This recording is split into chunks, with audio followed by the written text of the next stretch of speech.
this one I think is for you, Bryant. Uh-oh. Where do you even get your protein, bro?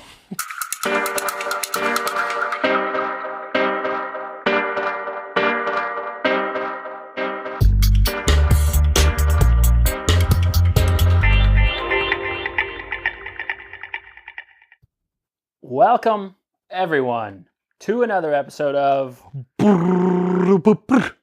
Coaches on Couches. Bing slouches. We hired a new drummer for the. I was a little late on the old cymbal thing or whatever they're called.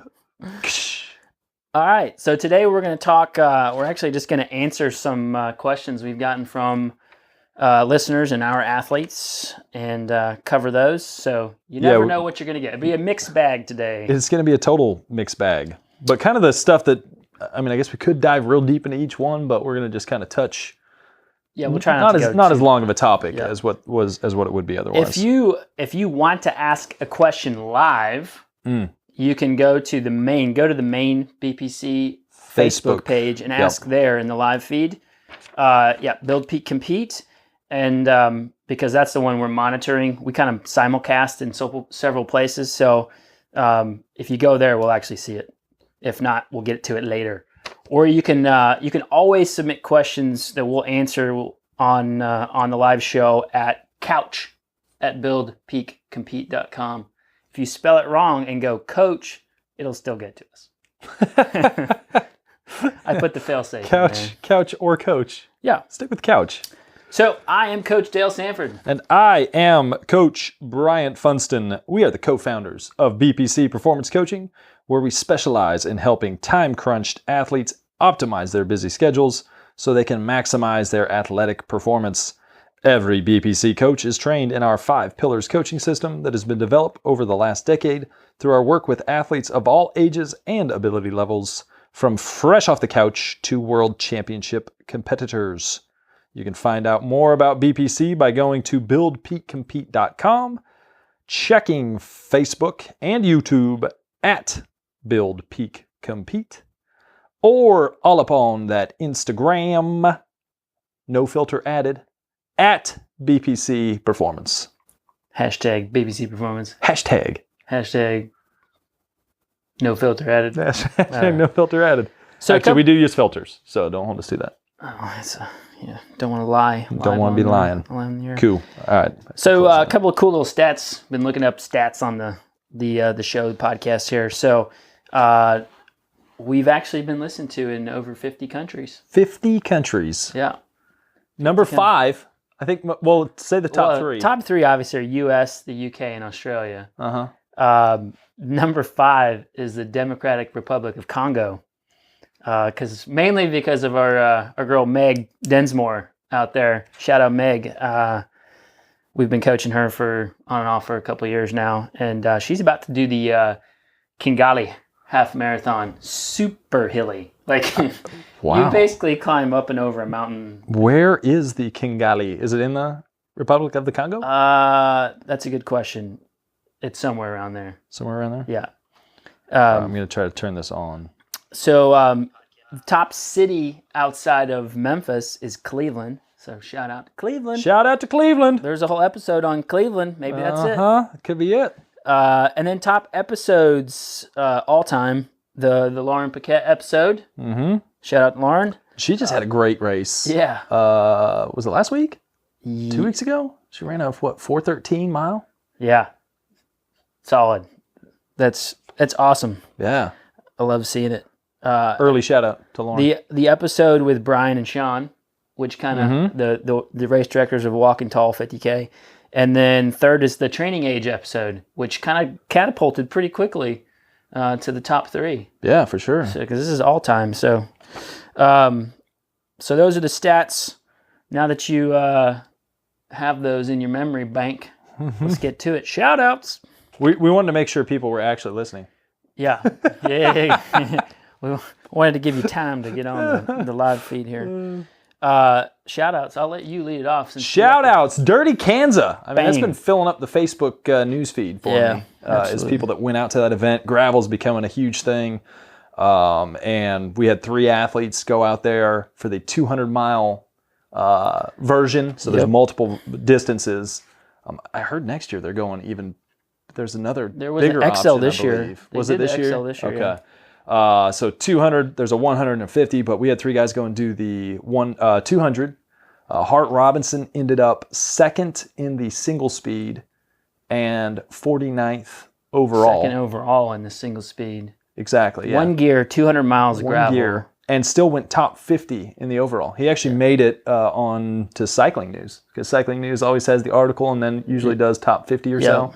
So he actually dipped into the top, he made it into Cycling News. Yeah, which is cool. All on one gear. I mean, that's crazy. And David Collins, top 100. He finished 96th in 13:17. So great result there, and was getting stronger towards the end. So that's good to see.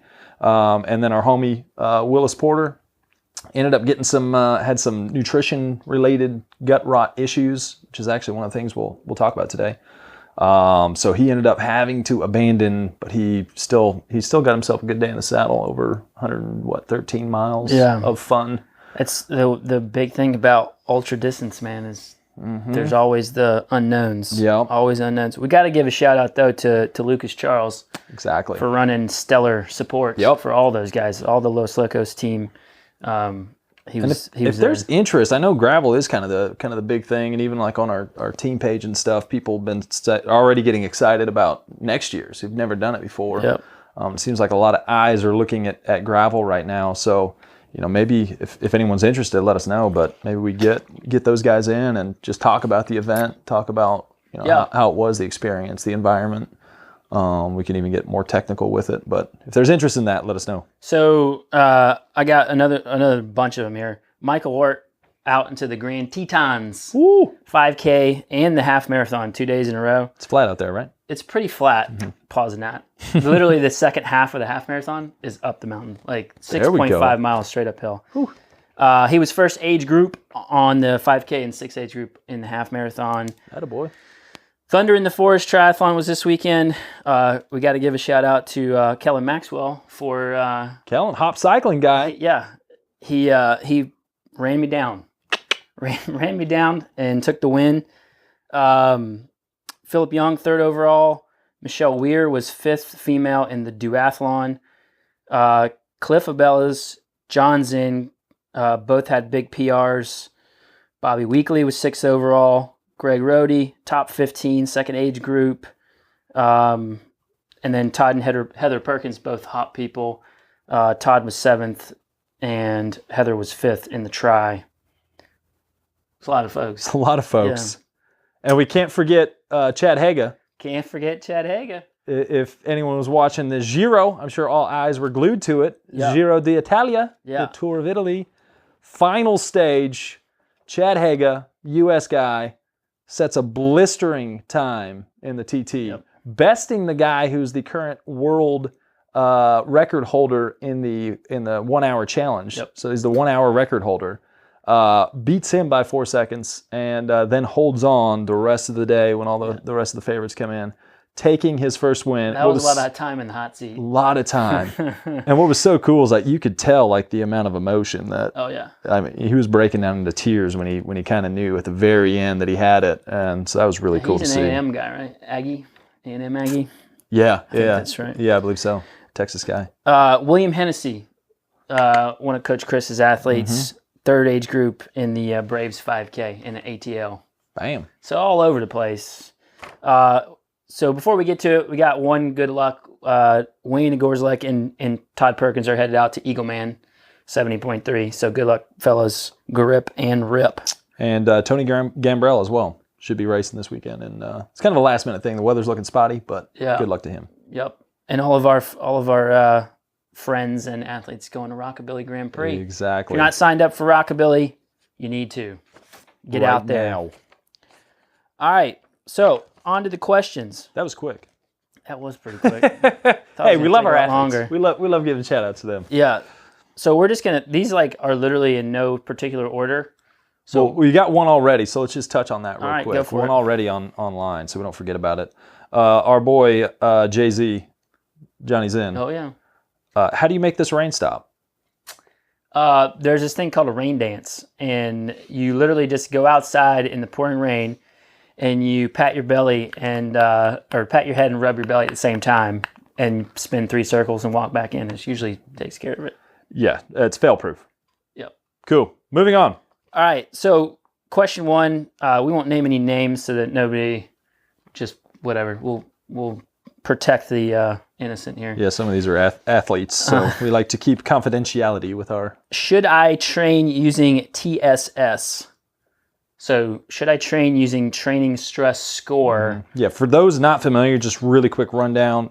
Training Peaks, which is what a lot of folks in the endurance world are using, assigns a training stress based on how long and how hard you went relative to whatever like metrics you have set as and zones you have set essentially. So your threshold, if it's cycling, threshold pace, threshold heart rate, is typically what it's basing that off of. So it's assigning a training stress, and then it's then going through and telling you how hard you've been working over a day or a chunk of time. Yep. So like when you accumulate training stress, you can see like a score for the day, for the week, and then you can you can see how much it's trended over time. And then training stress score adds, goes into your CTL, your chronic training load, and then your acute training load, ATL, and your TSB, and all these other metrics are all based off of your TSS. Now, without diving like into all of that stuff and making this an entire podcast or a show, what I would say is only consider training on TSS if you log absolutely everything you do, like data-wise, and you constantly make sure that your thresholds are set correctly. Because without all the data and your threshold being set correctly, TSS doesn't mean squat. Yeah. So those are the two big things. If you're a data person, you record everything, go for it. You're gonna have to. I would definitely read up on CTL, ATL, TSB, and all that kind of thing. Yeah. Because it's not all about a 1-day load. But for some people, the TSS values, it like gets in their head. Like you had a huge TSS day, and then they're like, "Well, I'm gonna need recovery tomorrow." Well, you may or may need to use it as part of the overall goal, and also how you're feeling. Because if your power, in the example of a cyclist, if your power has increased, you're going to start seeing TSS scores that are huge. Yep. If your power is set too high, you're going to find it really hard to hit training stress scores that would move the clock, so to speak. Yep. I like to use it as a coach, kind of as this overview of, okay, how much stress did that athlete put on themselves of the recorded data over the course of the week? Was it a big one? Was it a smaller one? But even that can be a little deceiving because people handle intensity differently. Sure. So someone going out and knocking out a 5-hour steady ride may be something that's right in their wheelhouse and they do great with, and it's a 250 TSS day. Whereas someone else goes out and does half that, but a lot of sprints, which jacks up the TSS as well, and they may be able to handle that as fine. But if you swapped those workouts on those two people, they would both be demolished, kind of thing. So you got to know where that stress is coming from. And then we've talked about it before. The thing that's not logged is life stress. Absolutely. And sleep and the other stuff, time you spend on your feet, any emotional stress you're going through. Like all that doesn't factor in to a TSS score, but factors into the load on your body. It's not a perfect system by any means, but it's useful for tracking progress and seeing things over time. One thing, Sean Hilsden just chimed in on this. I don't use Training Peaks, but I'm guessing Strava Suffer Score is very similar. It's the same idea, Yeah, same principle. I think Strava, maybe not. I thought Strava also would give TSS. I know Garmin also, like if you upload to Garmin, like in your Garmin Connect account, they'll also show TSS. But again, in your Garmin Connect account, your thresholds have to be set correctly for it to give you a correct score. So Yeah, it's a similar. So this actually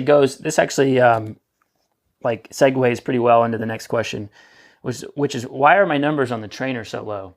Yeah, exactly. So this can be a big problem, especially in the off season that we face.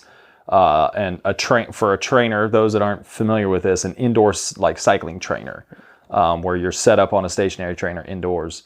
What we have found is most athletes, we've had just 2 or 3 maybe that can push similar numbers outdoor versus indoors. So what you end up doing is having an athlete that's probably indoors Monday through Friday on their workouts, but then in the wintertime where there's not much daylight, and then outdoors on Saturday and Sunday.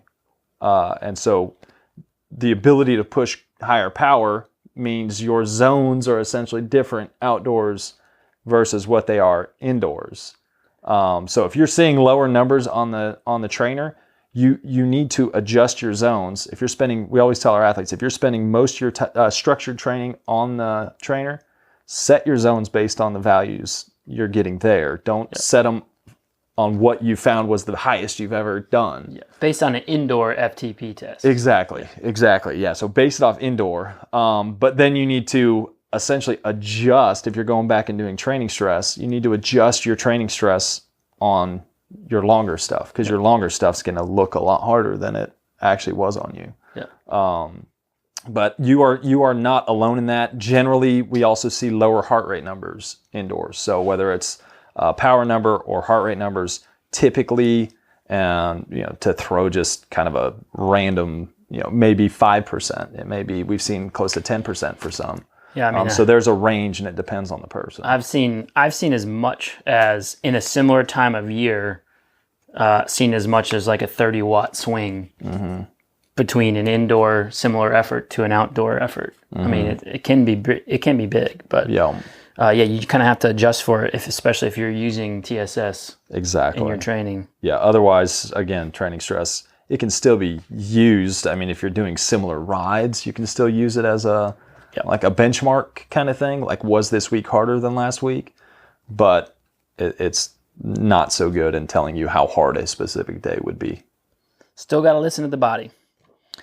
All right, so the next question, this is a really good one. I'm getting the worst saddle sores of my life. Ah! There's been blood, sweat, and a few tears. Ah! Help. Oh, that's gross.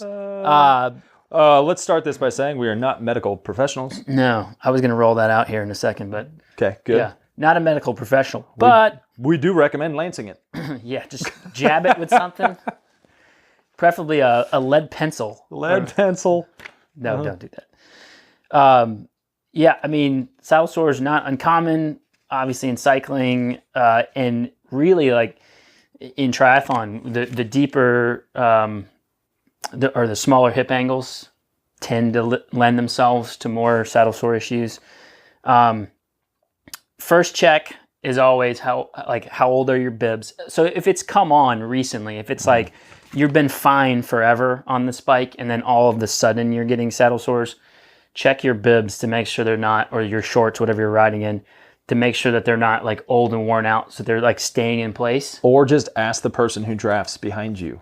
Yeah. Whoever spends the most time behind you, ask them if your bibs Can you see my butt crack? Seem worn out or not. If you can see my butt crack, I need to get time to change bibs. New bibs.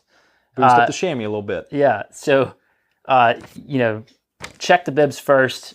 Make sure you're using chamois butter or some sort of That's a huge one. So that's lubricant. A key for me. Like if I don't use chamois butter, so you have pressure point combined with friction, right? Which generally can be it's an issue. Lead in to the saddle sore issue. So making sure that's lubed up and slick tends to help. Yeah.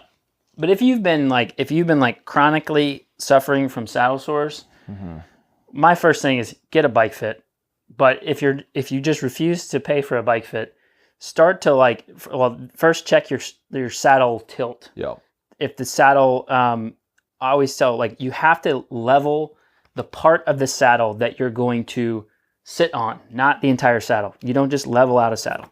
Find the 2-3 inch section that you're going to spend the most time on and level that. Yeah. If that's leveled, You can even go down a hair, a millimeter or so, little by little.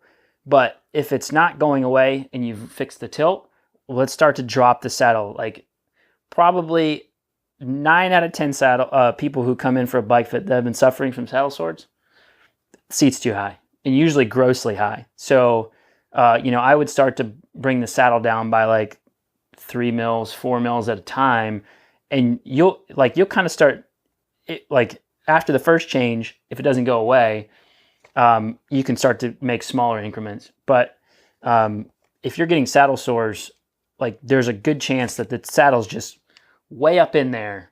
And so when you're perched, and now there's not as much weight is going to the feet at the bottom of the pedal stroke. Well, you're taking it all. You're having to basically rock over the side of the saddle to finish the bottom of the pedal stroke. And so you're rocking your pubic bones and your sit bones over the side of the saddle, and that's what's causing the chafe. Like, and eventually it's going to rub a hole in you. So start bringing that saddle down. It's not the kind of holy we want. We won't go into saddle sore care right now, but if you're having issues, like that's how we can like solve them, hopefully for good. I mean, people do Ironman triathlons on little thin baby chamois. So yeah, if none of that works, I would recommend, one of the issues I had early on was the type of saddle as well. Yeah. So just the sit bone contact, like I wasn't able to get comfortable. So I found I was like sliding forward and shifting because I was on too wide of a seat. Yep. So I was sliding forward and then kind of shifting to a side, and that caused big issues. So pay attention to how you're sitting on the saddle as well. Yep. Some self-awareness here can go a long ways. So hopefully that helps. All right. So what is a better strategy for hitting a shorter time trial course? Power target or speed target? Short. Well, do we have a distance on shorter? There's not. Let's just say 40K or below. 40K is so long. 40K is long? 40K is long. Well, not for the miserable. triathlete, yeah. Let's say... So like this weekend coming up, we have Rockabilly, which is a 5-miler. Yep. I consider that kind of on the shorter range. 5-mile TT. So the way I end up... if you know what you can push for what you think... Well, if you know what average speed you think you can hold, that's something a metric I kind of go off of. Like I know... over 5 miles, I should be able to hold this speed. And then I figure out what kind of time. So what kind of time is it going to be? Ballpark time. You can go back and look at your data and say, okay, now I know over 12 minutes or 10 minutes, here's the power I've held in the past. Now you know you can hold that. Now the question is, that I have for a lot of people is, did you set that on a road bike and now you're trying to do it on a time trial bike, which could be two totally different things. Or in the case of like this coming weekend, there's a road race prior to the time trial. So you're going to be carrying fatigue into the TT. So for me personally, I worry a lot less. I use the power meter as almost like a limiter at the start to make sure I'm not going out at 450, which I know I can't hold for the 10 minutes. I also have information from previous years on the times that I've done in the past and where my fitness is relative to that. So I also know what kind of average speed that I should be around. But I use power to make sure I don't go too hard early. After that, I sort of stop paying attention to it. Yeah. And I ride it off feel, and I look for times like if I'm above the average speed that I'm hoping to hold to get the time that I want, then I back it down a little bit. And on the harder sections of the course where that average speed's fallen, I push it more. I would say, like, personally, like doing a triathlon, anything Olympic or shorter, like you said, I think, and I think this goes for long course to some extent too, is use the power meter as a limiter and not as to make sure you're not going too hard, but not to completely try to hold a steady power for however long. Like that's nearly impossible to hold steady power on a course that's not flat as a pancake. And ill-advised, I would say. Yeah. I mean, most people their body doesn't respond necessarily well to that kind of just dead set power anyways. So I always I always kind of pick a speed that I know I can hold or should be able to hold for this course, and then it's usually like a 2 mile an hour above or below. If I fall below it, I push harder. If I'm 2 miles or so above, I'm backing off, just keeping pressure on the pedals. So I would say the number one thing that people fail at when it comes to things like that is they go in with, here's the number I have to hold, and then they go, I'm pretty sure I can beat it. So they go out harder than that number. Yeah. Number two is they have that average speed that they really want to hit, but you can only race with what you bring that day.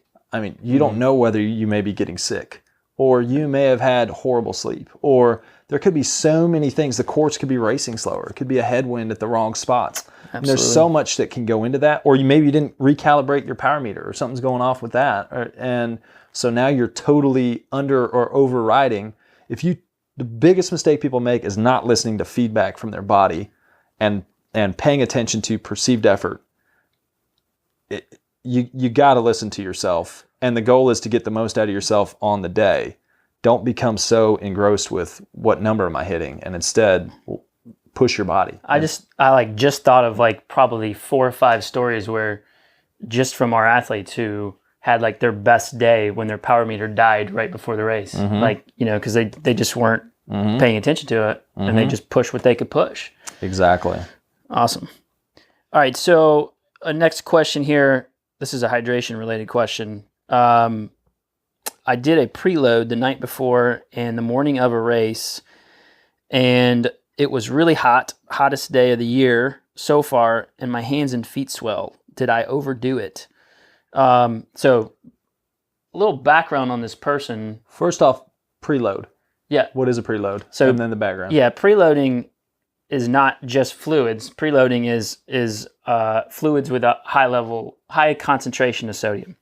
So prior to your event, training day, whatever, consuming fluids with a higher level of electrolytes.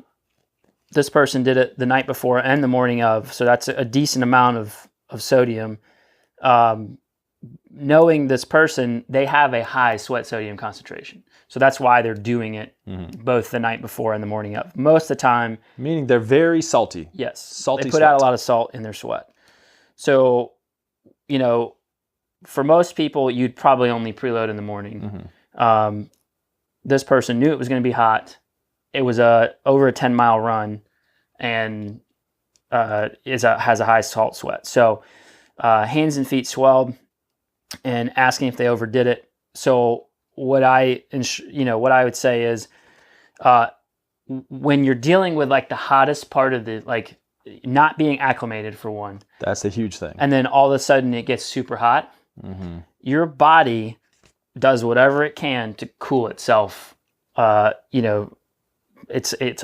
kind of a priority, obviously, reaction. So it wants to stay alive. Yeah, you want to stay alive. So cue the music. Stay alive, stay alive. That was pretty bad. I think you nailed it. Yeah, I did. So like your blood vessels expand to allow more blood to get to the skin to cool you. And so in doing so, our friend gravity, or nemesis for a lot of us. Yeah. Gravity's the nemesis. Pulls a lot of that blood to the appendages, so hands and feet. So in a situation like that, I would bet it's more like heat edema, to where their blood vessels dilated and they're trying to get more blood to cool themselves. So gravity's just pooling blood in the hands and feet. In this case, the recommendation is to back off the preload the night before, and just see if that helps. I don't necessarily think that the sodium was not a concern necessarily for this person, because they probably output between their sweat rate and what they took in. They didn't really have a lot of opportunities to drink during the race. Exactly. So that's like kind of the big thing. Over maybe an hour and a half to 2 hour run in the heat. They didn't continue to, they weren't chugging 64 ounces of fluids during the event. The sodium that they took in between the two preloads was probably gone in an hour. You know, and so my bet is that it was more heat related. And again, not a doctor, can't. We need to have a disclaimer thing to put up over, but that's my opinion, my professional opinion. All right. This one I think is for you, Bryant. Uh-oh. Where do you even get your protein, bro? Do you even lift, bro? Do you? Protein. Oh, so for those that don't know, background. Yeah. Funston, after one faithful steak cook-off, I did make it to the final round of that steak cook-off. Coach Beefon over here went vegan like the next day. And that was like, what, 5 to 6 years ago? No, it was like 2011 or so. Oh, geez. 12 maybe? 11 or 12. That is a true story. That is a very true Bryant story. did a steak cook-off and the next week went vegan and never looked back. Uh-huh. Yeah, it turned into more of a science experiment. Yeah. And then a 1 week thing turned into a science experiment, which has turned into a whole lifestyle change. Funny fact, protein is found in pretty much everything. Yeah. So I eat a wide range of food, lots of beans, lots of nuts. Quinoa is a go-to. Rice. I eat a big variety of stuff, but you'd be amazed. Next time you're at your favorite shopping center, just flip the item over and get a little look-see at the label there, and you'll probably be shocked to see that when you're eating I'm really holding back healthy stuff on a nut comment. Healthy stuff, then you'd be amazed. But if you're someone who's a super picky eater, it's going to be tougher for you. I mean, people like that want to follow a plant-based diet are looking for their stuff in more of a, like a meal replacement protein powder. And there's a bunch of varieties of that out there. You've got your soy, there's pea protein, there's a bunch of options for that. But yeah. I've done pea protein before. Uh-huh. Delicious. It's tastes just like the real thing. Yeah, you got to mix it in pretty good. It's pretty strong. Mm-hmm. But side note, pea protein has a lot of iron in it. So which a lot of endurance athletes are lacking. Are lacking, for sure. So there you go. But I've had no issues. I've lost weight and had my best performances after that. So that's why I stuck with it. There you go. Protein, bro. Protein. All right. This one's kind of a long-winded one, but it kind of goes along with... Well, we will match it with a long-winded answer. I've been training myself for the last 4 years and have seemed to hit a plateau. My work and family life are pretty predictable, but I'm limited to 8 to 10 hours a week of training.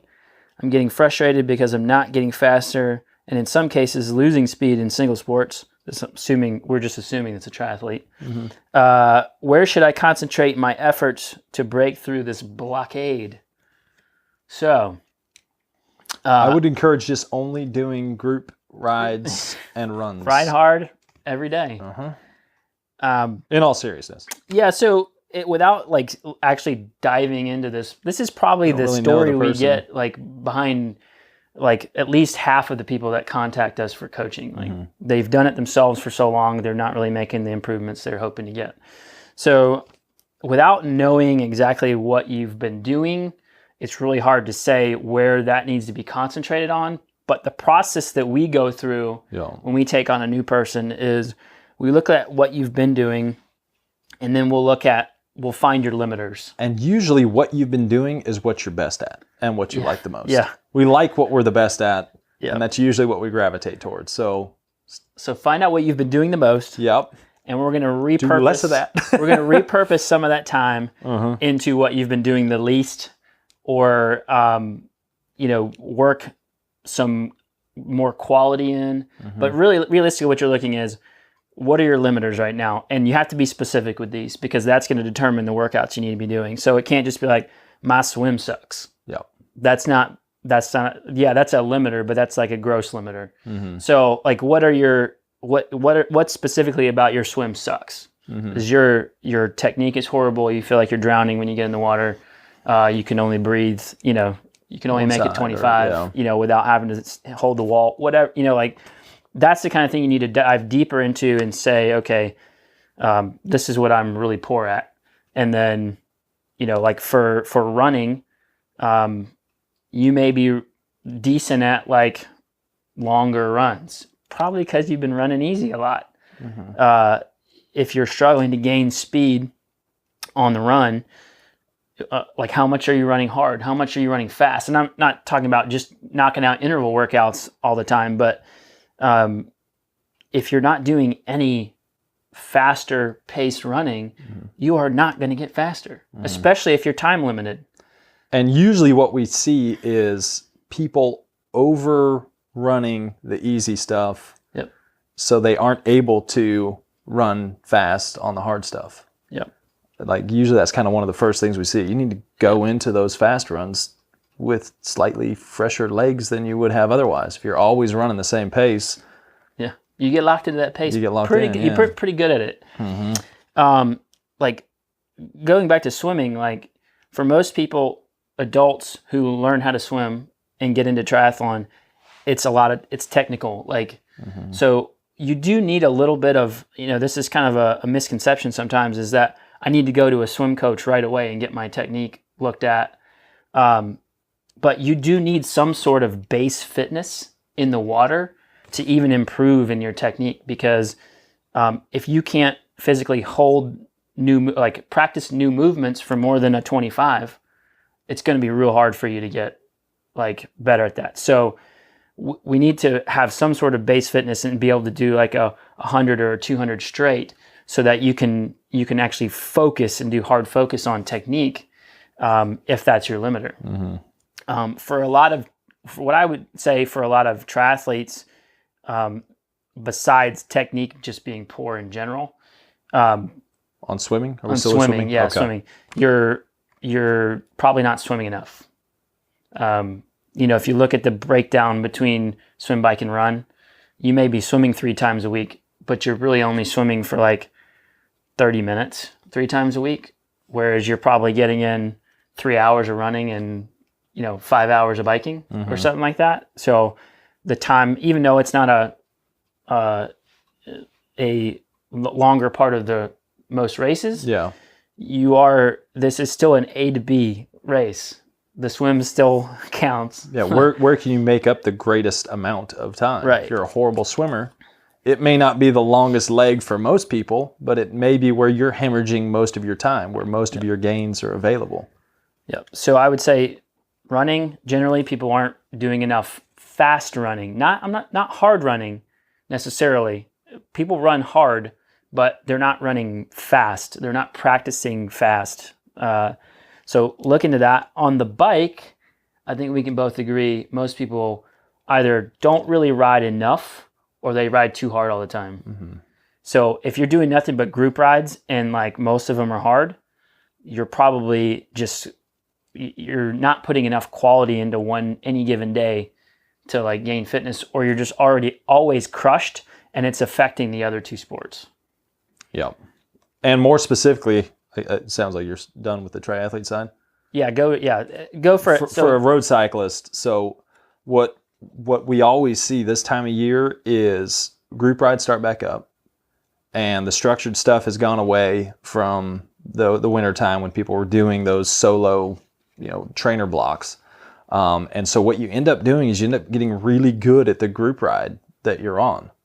When the hard efforts are. Pretty much how long they're going to be. But you have no control over really the duration of the hard effort. In most cases, it's someone else that's controlling that.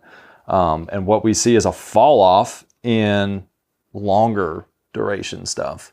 The ability to push harder for steady amounts of time, and kind of focusing in on what are your limiters. And so that's kind of an area, it's always that balance of keeping someone motivated. We know group rides are fun and the social side of stuff. But for a person like this, I would guess that they are either doing a lot of the same thing all the time, or they're just riding to their strengths. Or like you mentioned with the triathlete, they're probably riding too hard and then not hard enough because they're tired on what should be a hard day. Yep. But big thing for if you have 8 to 10 hours, you should be able to, in a single sport especially, get some good fitness. With just having, one day on focused on your limiters. Yeah.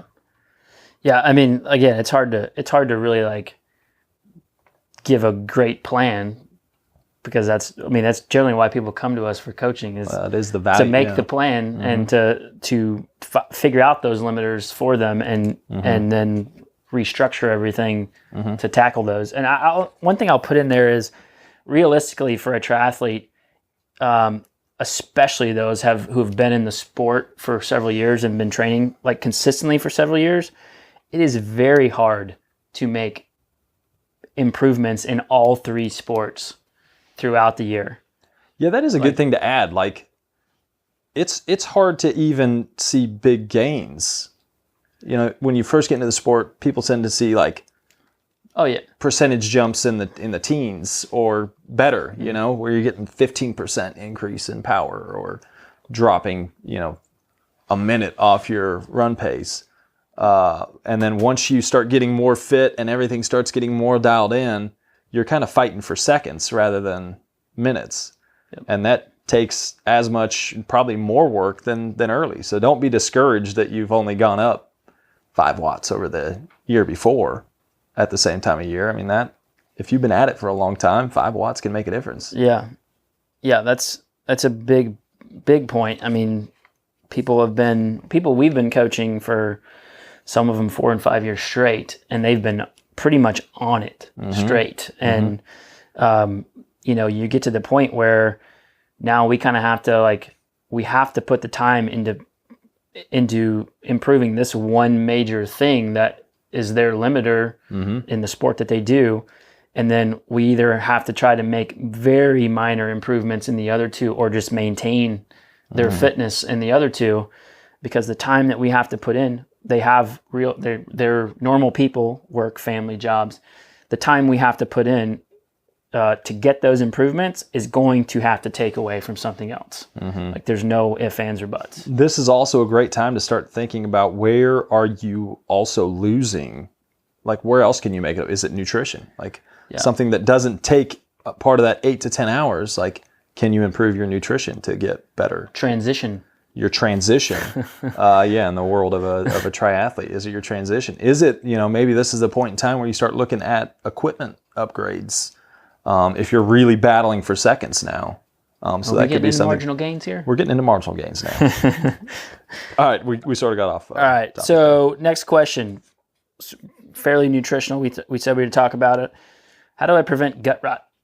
Yeah, so gut rot is and what we've seen a lot, like just in the past couple weeks when this heat has gone up, and we've talked about it with athletes before, we've talked about it on in seminars before, what you can tolerate in the wintertime, when for most people intensity is not as high, so you're not operating at as high of a heart rate, what you can handle then tends to change for a lot of folks, either through that acclimation process to the heat, or it may change entirely during the summer. So your heart rates are higher, usually intensity is higher. Yep. Your body's working harder. Your body has to stay cool. It's pushing, you already talked about it, it's pushing all this blood now to the surface. Anytime you're pushing blood away from the stomach, digestion is going to slow. So it could be that your body's just not digesting what's in there. So now you've got a bunch of stuff sloshing around in your gut. We made the joke beforehand. Just YouTube Mentos and Diet Coke could be just kind of like that. But it could be that, you're eating stuff, but you're not digesting it. Or it could be what you're eating it's the cause of slowing of digestion as well. Well, there's this, it's no secret that I think we're more in the boat of separating fluids and electrolytes in the bottle, calories from other sources. And we're in that boat because you can't, if you need more fluid and electrolyte, you can't, if it's all in one bottle, you can't physically get that get more of that without also adding in more carbohydrates, proteins, whatever else is in your mix, your drink. Exactly. And for some people, it works great to have it all in one place. But sometimes when you're really hot, intensity's high, heart rate increases, body's pumping a lot of blood through the body and not in the stomach, slows digestion, and so things like protein and even some like carbohydrate sources like maltodextrin and things that are labeled as like slow burning carbs, they digest slower. So they'll sit.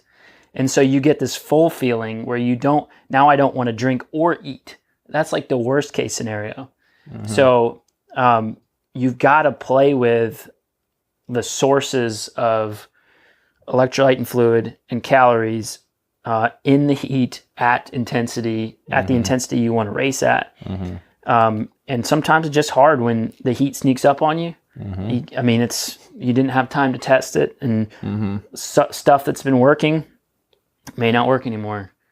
Just kind of one of those things. But don't think that something's wrong with you. Like your body, sometimes I've gone through phases as well with stuff that I actually like and tolerate. Like if you get on rides or in training events and you're like, I don't want to consume what's in my bottle or the food that you've got with you, switch it up. Like, don't say it's always worked for me in the past. It should be working now. Like, change it up. Yeah, just it becomes more of a thing in like ultra endurance. Exactly. Because eventually your heart rate drifts up no matter what, whether it's hot or hot day or not. Like you get that cardiac drift, heart rate increases, and then things start to shut down. So what I would suggest is like have a plan to at some point go to more simple sugars as your carbs, and just make sure that you're not going to run into a situation where your stomach's going to be so full of calories and fluid, and maybe not even getting the sodium that you need. And you're not going to want to eat and drink anymore. We've got to get the calories in. Your body's not going to keep going. And you eventually, you hit a bonk or and pay attention to, how much you are consuming. Like, are you trying to put down 600 calories an hour? Because and it's easy to do, like with a power meter, you can like essentially know what you're putting out.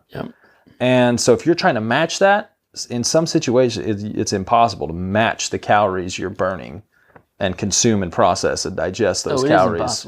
In most situations. So you are going to run a deficit. Don't try to like eat all the way to to the output. It's an eating contest. Because that will jack your gut up. But experimentation's huge. So last major question we had was seeing peak heart rate numbers but not peak anything else. What's up? Yeah, that was one of my actually a couple of my athletes the past 2 weeks. The past 2 weeks, it went from being really cold this winter for Memphis to mild-ish, I guess you'd say. But like by mild, we mean 50s, well, even 40 some mornings we were getting into the low 70s kind of thing. And then suddenly last 2 weekends ago, it's like 95, shot up. 92, and heat 95. index is ridiculous in Memphis for those who've never been to the Mid-South or the South. Heat index, the temperature doesn't do justice to what the heat index typically is. So heart rate numbers, sky high, because your body, and it goes back to what we just mentioned a couple times now, your body's working so hard to try to keep you cool that you physically cannot produce power. That power is being sucked from something else in order to keep you alive, that there's going to be a trade-off. Well, your body, like you have to realize your body has such a little tolerance for increases in internal core temperature. Our normal internal core temperature is 98.6 degrees. And, people... Take your kid to the doctor at 100. People are like keeling over at like a 104 fever, or 105 fever. So like that's not a very big... Again, we are not doctors. No.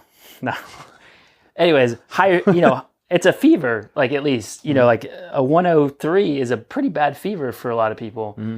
So when your body, when you're dealing with like the heat indexes and you're also in the humidity and nothing's cooling, when your body senses even minor increases in core temperature, it freaks out and starts sending, you know, the reinforcements to the skin to cool, does everything it can to keep you cool.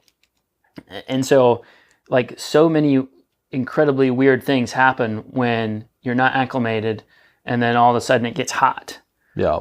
And that's the big thing. That should level out again as the body gets used to it. Yeah. And if you're ever someone who has like only trains indoors in the AC, yet you're going to do an event that's outdoors in the heat, that's going to be an issue. Poor idea. Even if you've been outdoors during the day, you're still going to get shocked. So we encourage athletes that you need to, number one, be aware that there is an acclimation time. This one hit like immediately. Usually we have an opportunity to tell our athletes. This came out of nowhere. But it goes back to that TT we were talking about. Like, if you're someone who wants to ride to a power number, but the heat suddenly hits and your heart rate's 15 beats per minute higher at the power level you usually sustain, you need to be paying attention to the heart rate and what your body's telling you, because I guarantee you your body's telling you at that point in time that this feels really crappy. Yep. And if you're saying, nope, I got a power number I'm trying to hit, you're going to find out that the last 2.5 miles of that 5 mile TT, you're going to be soft pedaling. Yeah. Every pedal stroke, every stride, every arm turnover that you make produces heat in the body. And so when you're already at a risk of too high of an internal core temperature, your body's like, all these things that are producing heat, done. Shut them down. Shut them down. Yep. So it's, to some extent, there's, your main thing should be staying cool. You know, if you're getting into a situation where the heat just came out of nowhere. Yeah, be slow in the process if you can. I mean, sometimes there's no way around it, but listen to the feedback of the body, and know that your sustained pace, your power, your average pace on the bike, like all that stuff's going to fall off while your body gets adapted to the heat. Any other questions from the people that are watching? Does anyone have any? That's why I haven't been like checking messages or anything, just so everyone knows. I've been waiting for questions from you fine folks. So if you got questions, shoot them at us. Otherwise, is that all of them? That's all the ones we have here. Going once. Going twice. So nothing. All right. If you have any other questions, you can submit them. We'll answer them next time. You can also submit questions to couch@buildpeakcompete.com. Couch. And we'll get those answered for you guys. You should have done couch potato. Whatever. We can change it. I can have as many as I want. All right, guys. Send it to couch or couch potato, or 2 potatoes on a couch. Yeah. No. Oh, one little last bit of info. Let's not forget, we've got our youth running camp here. That's June 25th through the 28th. Those camps are always a blast. We'll be out at Christian Brothers again. And we're looking for a good group. Teach some kids how to run properly. Perfect time in their lives to get the movements down. Much better time. Yeah, way better. Than when you're older. If you've ever tried to learn something as an adult. Yeah. All right. If you got questions, holler us on that. All right. Guys, we appreciate you hanging out, watching, listening, and we will catch you guys next time. Adios. Peace.